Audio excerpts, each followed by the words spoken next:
thanks for tuning in. But before I start, make sure you check out the other videos, including the most recent one, the one that I was talking about Abraham Lincoln. And I do need to correct a mistake that was made on that video. So, I stated that Abraham Lincoln was assassinated on April 14th, 1865, when in fact he was shot on April 14th and he died April 15th, 1865. Also, I want you to keep in mind that April 14th, that day that he was shot, that is considered the real Good Friday.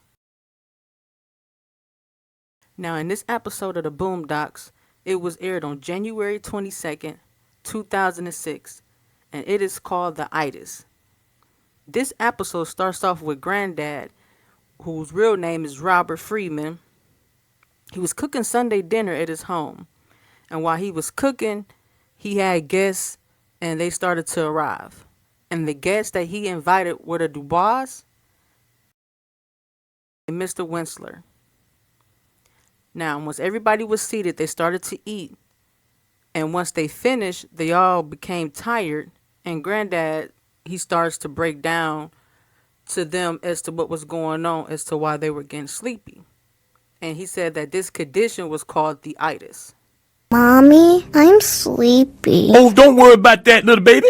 That's just the itis. The what? The itis. That's what you call it when you get sleepy after a big meal. So once Granddad states what the itis is, Mr. Winsler, he informed Granddad that he owned a health food spot. The Itis. You know, Robert, I own a little health food spot near Meadowlark Park. Great location, but the food tastes like hot armpit on wheat bread. I've been thinking about making a change. You interested? My own restaurant. It should have beds instead of tables. So, after people eat, they could just pass out. Good idea. The next day, Robert, he meets up with Mr. Winsler. Once they meet up, Mr. Winsler, he starts showing Robert the area, then he ends up showing him the location of the restaurant. I'm telling you, Robert, this is the best location in Woodcrest. I own all the businesses on this block. Everything except Meadowlark Memorial Park. I've been trying to buy that park for years, but the state is trying to butt-fuck me on the price. But we'll see who butt-fucks who. Once inside the spot, they started to walk around and make plans to bring in more customers. Hello. Excuse me, gentlemen. Would you like to sign our petition to get more humane treatment for immigrant workers? If you don't get that bullshit out of my face, bitch, I need to be thinking urban. More Negro. The black thing. That's what's happening now with the kids. I'd like to introduce you to my new partner, Robert Freeman. We're going to be opening a soul food restaurant together. You are all fired. Senor Winsler, are we fired too? Not the Mexicans. I'm half Mexican. Not the illegal Mexicans. Later on, Robert goes back home to make the menus, and then he come up with his signature dish, which is called the Luther, and it is a burger. So Riley, he ends up tasting it, and then he passes out. Whoa, this is what crack must feel like. Boy, are you okay? I'm sure it's just the itis, right? That or insulin shock. Granddad, is that you? Oh, boy, I thought we lost you there for a second. How was the Luther? Best thing ever. Next, Robert goes to the grand opening with the press outside. And all of this was done to bring in more customers to the soul food spot. How many in your party? Just us. And how long of a nap will you be taking? Well, we were thinking maybe 45 minutes. We take you to a super exclusive grand opening of the Itis, a new place to see a beast city Woodcrest, with the maitre d' who might be causing all the ruckus, Uncle Ruckus. Ah, Francais, my good man, that's Uncle Roku. It's French. I'm part French and Cherokee Indian. We're just a splish-splash Irish. So once inside, you could see the setup. It was really nice, and it was upscale with the beds for the customers to sleep when they passed out due to the itis.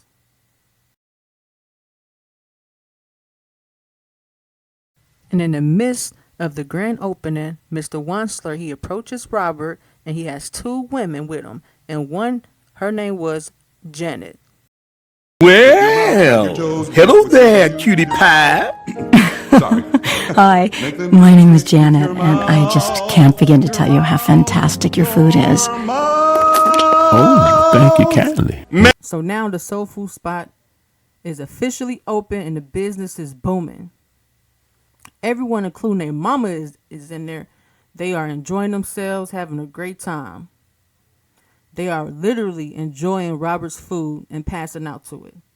Shortly after the grand opening, the food became so addicting that people started going insane over it. The lines were long and wrapped around the corner. Due to all of this mayhem over this soul food cooking, people started to go across the street to Meadowlark Memorial Park because there wasn't enough beds inside after they received their meal. People started to show up late for work. Others stopped going to work altogether. The Itis addicts who couldn't afford the beds moved into Meadowlark Park. Without jobs, they turned to crime to feed their habit. Due to the spot being so busy and the food being so addictive, the crime started to rise in the area. And one night, while closing, Robert bumped into Janet. Hey, Granddaddy, it's me, Janet. We met on opening night. Damn! What happened to you? Look, I was just wondering if I could get a quick Luther burger. Hey, ready. come on, get off me! Please, Granddaddy. You want I'll do anything for a Luther. Take the damn thing! Damn! That's my dinner!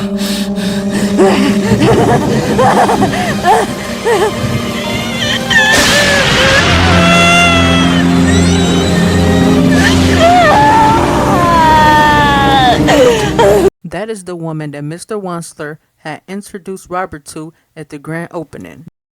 Due to Robert not having enough space for people to come to dine into, all of this crime started to happen and the neighborhood became bad because of the crime. And then the money started to be lost due to the customers oversleeping at the spot. This ain't exactly the best neighborhood anymore. But we have a bigger problem. We're losing money because you're not getting these people out of here fast enough. Like him. Get your ass up or pay for another hour in a bed. Now! I had Chico modify the bed like the Mexicans do with their cars. Robert and Huey got into an argument. Granddad, look what you've done to this community. It's not that bad.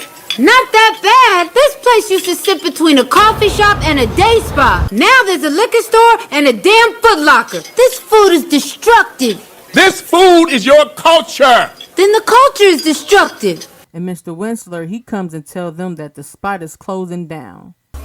What? I can't take an Afro-American studies class at the community college? Well, nobody asked you, Chico. This is my restaurant, and we'll serve the food that I want to serve, senor. Actually, it's my restaurant, and it's shutting down. So Robert asked Mr. Wansler what happened, and then that's when he learned that he was being sued. Janet came back to sue. Granddad learned white people had their own survival techniques. They call it litigation. Janet O'Siren had gone from this to this and back to this with the help of 2 liposuctions and emergency gastrointestinal surgery. Feared it would be the first of many lawsuits against the Itis. Are you okay? I think she's having a heart attack. I believe our business is done. Have a nice day. Hello, 911. My client's having a heart attack. They're not gonna come. Yes, we're on the corner of Cherry Street and 5th, right across from Meadowlark Park. Hello? Told you. And at the end, you can see Mr. Wunsler standing in front of the closed spot.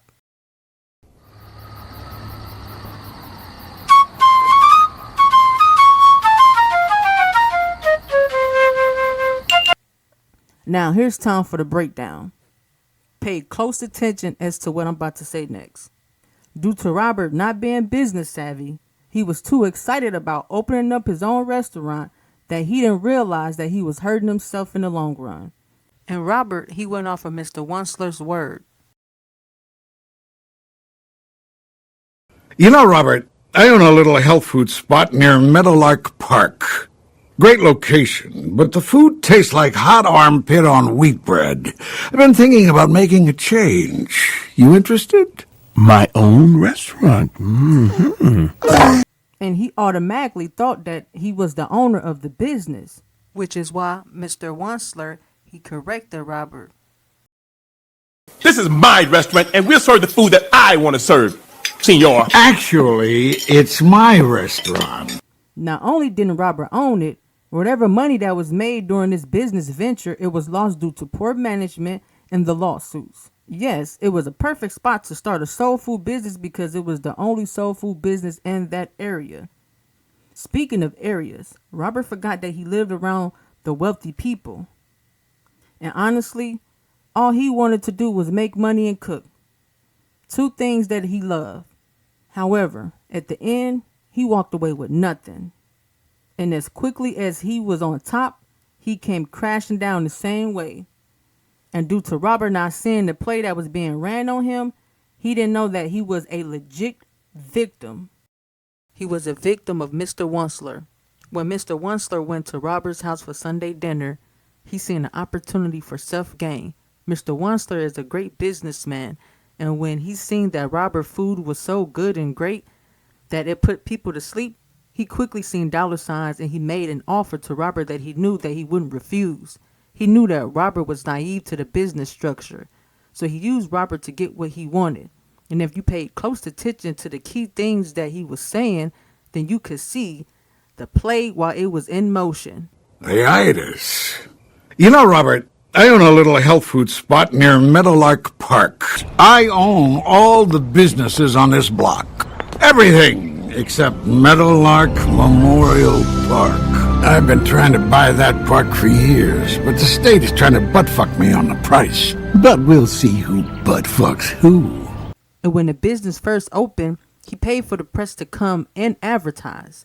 He also introduced Robert to Janet. Statistically, he knew that the crime rate would go up due to the black people culture that he implemented on the people in that suburb, which is another reason why he picked Robert to open up the soul food spot. And due to the crime rate going up, it brought down the property value in that area. And when Janet came back to sue, they settled, and he knew more lawsuits would come once people seen her get that money. I need to be thinking urban, more Negro, the black thing. That's what's happening now with the kids. Used to sit between a coffee shop and a day spa. Now there's a liquor store and a damn Foot Locker. This food is destructive. This food is your culture. Then the culture is destructive. And remember what Mr. Wunsler said at the beginning of this episode. I own all the businesses on this block. Everything except Meadowlark Memorial Park.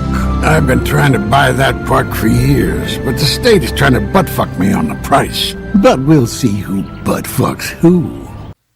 And at the end, once Robert was used to implement the black culture into that suburb community, it destroyed their community and it brought the property value down. Wunsler was able to get what he really wanted, which was Meadowlark Memorial Park, for a reasonable price. And that is what this episode is really all about. Revenge and owning that area is what Mr. Wunsler really wanted. And I have a question for us. It is true that our culture influenced the whole world, correct? However, when we influence other people, is there a positive outcome or a negative outcome on their community? Just let this question marinate real quick with you. And did you notice that there weren't any of us in their area in this Boondocks episode beside the Freeman family, Uncle Ruckus, and the Du Bois family? What you just seen about our culture in a cartoon format, is that still reality in 2026? If so, what's the solution to put us in a brighter light? Listen, there's a spiritual war going on, and we must acknowledge our wrongs and make them right. And if you won't change, you must change yourself. And remember, Aaron Magruder, he made this episode 20 years ago, and he was trying to tell us something. And if you are watching this breakdown, it should make you feel a certain type of way. How did a cartoon character know how to use our culture in a negative way for his own personal gain?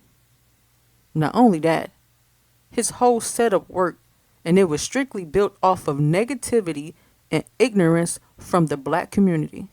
Listen, some of us are waking up, but it's not enough. We must come together and unify for the greater good of ourselves. We need each other for things to change. And with all of this being said, be sure to self-care, love yourself, be positive, stay grounded, and keep being that spark that ignites all engines. I love those that love me, which means I honestly do love you. Be sure to subscribe, share, like, and comment below. All comments are welcome, and feel free to correct me in the comment section. Take care. Later.